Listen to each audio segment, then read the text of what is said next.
Now that we have gone from pre-electric signs to early electric signs, you'll see that we still have the concept of the trade sign with the blinking Regal boot. This boot is from Brooklyn, New York, and is kind of an unusual sign. If you look at one side of the boot, you'll see the Regal name is lit up in light bulbs, and if you look on the other side of the boot, you'll see it's lit up in neon. It turns out when this sign came to us originally, it had neon on both sides, but the neon was in terrible shape. And when they went to fix the neon, they actually found underneath the neon tubes were a number of old light bulb sockets that somebody had filled with cork and painted over it. And it became clear that this sign was originally made for light bulbs and was later retrofit with neon when that technology became available, making this sign much older than they had originally anticipated.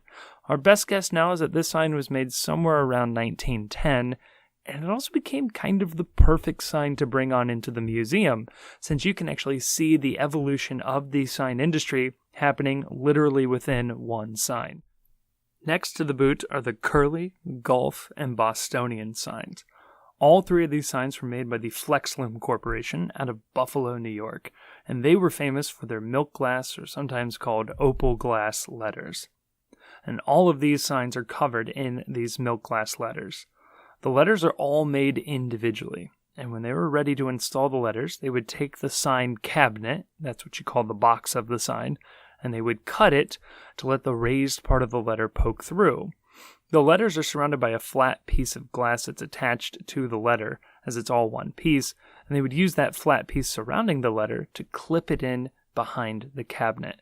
And all around these letters, you'll find what look like little pinheads or nail heads. That is where the clip is, holding the letter in place. Once the letters were installed, it would just fill the sign cabinets up with as many light bulbs as you could get in there, giving you a nice even glow on all of your letters. This makes it very easy to read at a distance, as well as tight viewing angles. You get nearly 180 degrees viewing on illuminated 3D letters, totally the opposite of what you get from the Daughters of America sign to the right of the Gulf sign.